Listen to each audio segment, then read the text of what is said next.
Hello there, folks. It's me again. Hope everyone's well. Life is treating you well. So, as you may have noticed, the big honking microphone over here.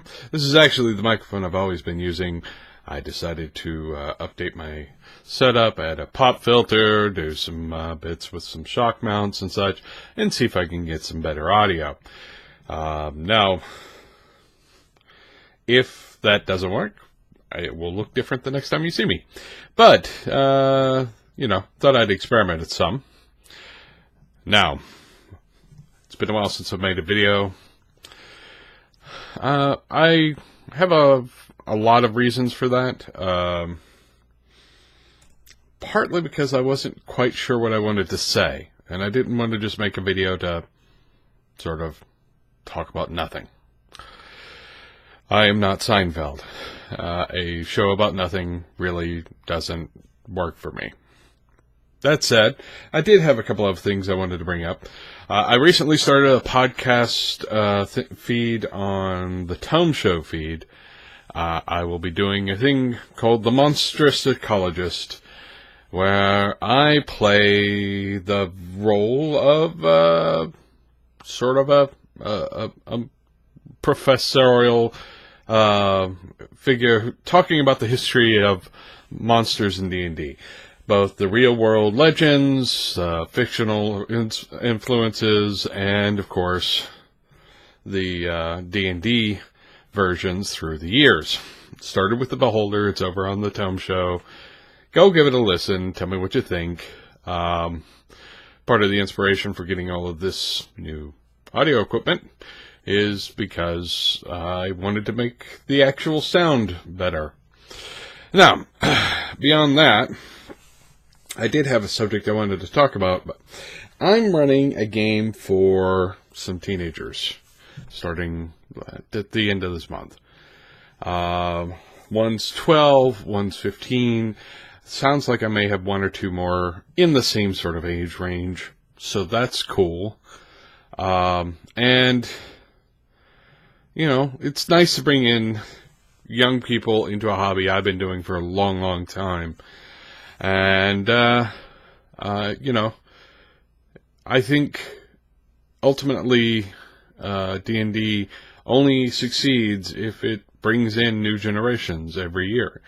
One of the great things about the sort of renaissance that came after the 5e came out, and all the streaming D&D sites out there, and the YouTube shows, and what have you, is that it got more people who might not have investigated Dungeons & Dragons into seeing Dungeons & Dragons and seeing what it can be like at any rate.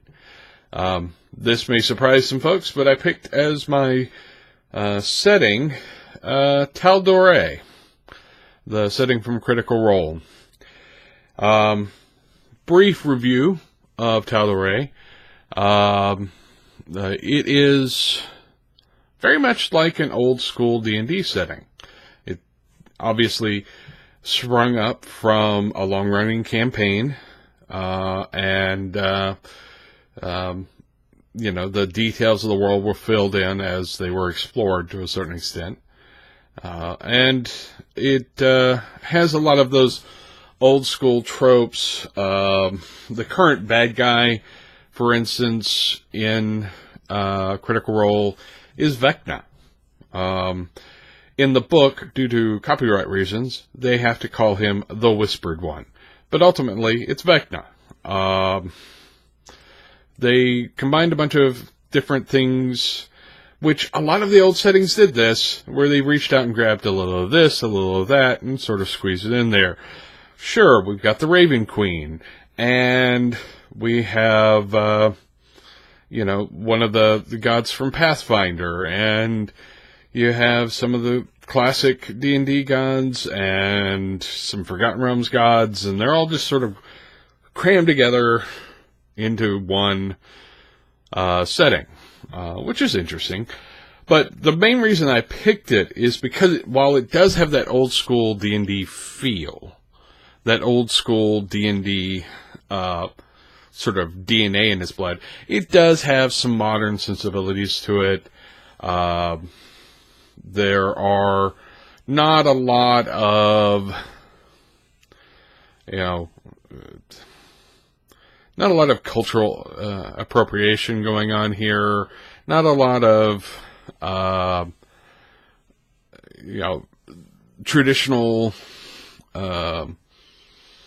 traditionally sort of medieval European ethics being applied. It has the more modern ethics that we are more comfortable with in the real world.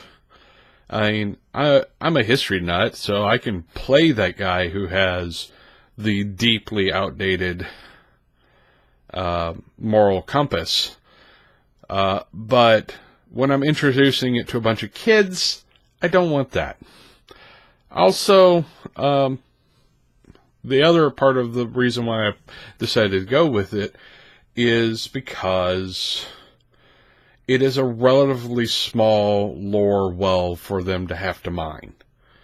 The lore well in Forgotten Realms is deep. The lore well in Greyhawk, Mystara, any of the classic settings is going to be super deep. Some of them harder to come by than others. Some of them are going to be contradictory. The lore well in Tal Dorei is pretty shallow. That is not, don't take that the wrong way. I'm not saying Matthew Mercer has done a bad job or hasn't sort of fleshed out the world. He has. It's an interesting world. I think the book itself is worth picking up. The artwork is excellent. It's got a couple of character options. It's mainly gazetteer for the world. If you've ever watched the show and you were interested in running a game in that world, this book is kind of indispensable. It's filled with a lot of adventure ideas for people who, for things to happen in the world that have nothing to do with the characters in Critical Role. So in that, it stands well on its own as a campaign setting. So that's the one I'm thinking of using. Anyway, I thought I would record a video, talk about that for a bit, try out the new audio equipment, of course. I am still writing. I've put up several blog posts, and I tried my hand at designing some stuff for Fantasy Age. I will probably do some more attempts at that. I've written some stuff for D&D. And they're all up on the blog as well, jeremiahmccoy.com. Anyway, I'm going to wrap this up. Like I said, I'm a little out of practice. I haven't done this in a bit. Subscribe, like. There will be links in the doobly-doo, as they say. Go to the Patreon if you want. I'm not gonna be hitting anybody over the head about it, but it helps.